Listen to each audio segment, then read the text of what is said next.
안녕하세요. 이혜린입니다. 다음 주 예정된 일정들 미리 살펴보면서 투자 전략 세워보는 투자 시뮬레이션 시간인데요. 먼저 월요일 일정부터 자세하게 살펴보도록 하겠습니다. 월요일 국내 일정부터 살펴봅니다. 5월 수출입 동향이 발표될 예정입니다. 우선 5월 1일부터 20일까지 수출은 전년 비 1.5% 증가로 반도체와 선박이 증가를 주도했는데요. 한편 자동차 비중은 조금 줄어든 모습이었습니다. 이번 지수도 참고해보시면 좋을 것 같고요.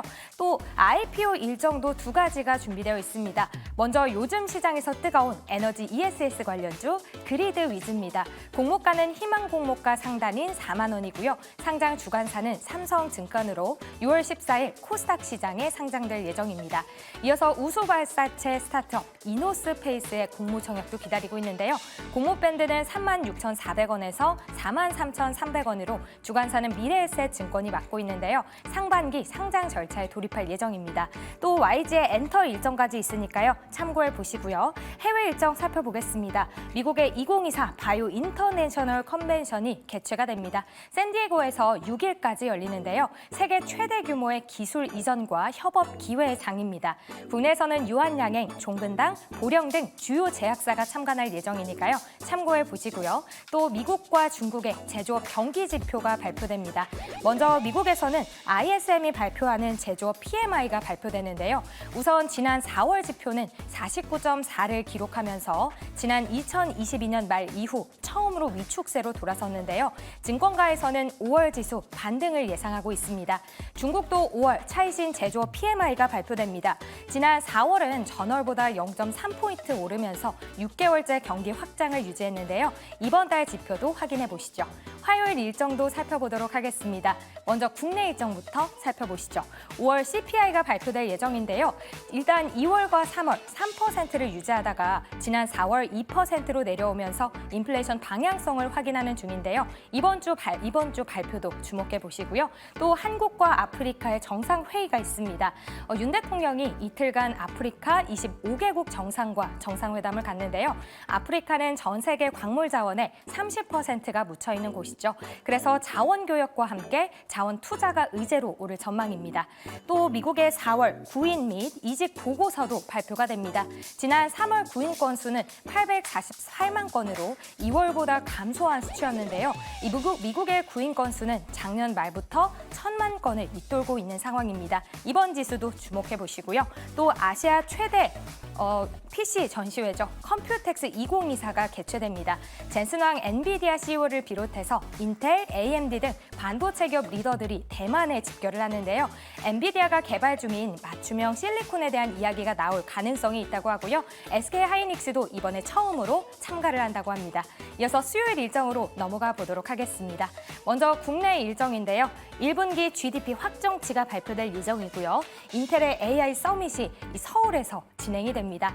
일단 곧 출시를 앞둔 서버용 프로세서 제온6와 AI 가속기 가우디3에 대한 출시 시기 그리고 기술력이 주제가 될 예정인데요. 참고해 보시고요. 또 레이더 미용기기 기업이죠. 라메디텍의 공모 청약도 있습니다. 공모가 밴드는 1,400원에서 12,700원으로 주관사는 대신증권입니다. 아직 상장일은 미정이니까요. 참고해 보시고요. 해외 일정으로 넘어가 보겠습니다. 미국에서 5월 ADP 민간 고용이 발표가 됩니다. 지난 4월엔 고용이 19만 2천 명 증가하면서 탄탄한 고용 시장을 가리켰는데요. 이번 발표는 어떻게 될지 주목해 보시고요. 또 미국의 5월 ISM 서비스업 지수도 발표가 됩니다. 전체 사업에서 이 전월 대비 큰 폭으로 상승하면서 인건비의 부담으로 이어졌었는데요. 이번 달도 반등이 예상되고 있습니다. 그래서 인플레이션 우려가 커지는 건 아닌지 현재 어떻게 되는 건지 살펴보시죠.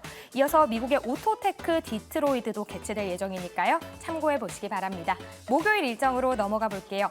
우선 국내에서는 현충일을 맞아서 휴장이고요. 해외 일정 바로 만나보겠습니다. 미국의 주간 실업수당 청구 건수가 발표됩니다. 매주 발표되는 만큼 이번 발표도 주목해 보시고요. 또 미국에서 태양광 관세 유예 조치가 종료됩니다. 미국이 그동안 중국이 이 태양광 제품을 동남아를 통해서 우회 수출해오던 길을 막기 위함인데요. 동남아 4개국에서 미국으로 수출되는 태양광 설비의 관세 유예를 종료시키기로 했습니다. 국내 기업의 반사 수혜가 기대되고 있으니까요. 지켜보시기 바라고요. 또 유럽 중앙은행의 통화 정책회의가 진행됩니다. 미국 연준보다 이른 시점인 6월부터 금리 인하가 단행될 수 있다고 그동안 예고를 해왔었는데요. 만약 금리가 인하된다면 주요 7개국 중 이 첫 피벗이 됩니다. 이번 결정을 시작으로 금리 인하의 신호탄이 될지 함께 지켜보시죠. 마지막으로 금요일 일정 살펴보겠습니다. 우선 국내에서는요, 삼성전자 노조에 대한 이슈가 있고요. 코스닥 종목 BDI 상장 폐지될 예정입니다. 다음으로는 미국에서 고용보고서가 발표됩니다. 일단 노동시장 상황을 정확하게 알 수 있는 지표죠. 비농가 신규 고용은 10만 후반대를 유지하고 있고요. 실업률도 3.9%에서 큰 변화를 보이지는 않을 걸로 예상되고 있습니다. 마지막으로는 중국의 5월 무역지수까지 발표될 예정이니까요. 참고해보시면 좋을 것 같습니다. 이렇게 한 주간의 일정들 자세하게 살펴봤습니다. 저는 다음 주 토요일에 다시 찾아뵙도록 하고요. 다음 코너죠. 넘버원 픽 바로 만나보시죠.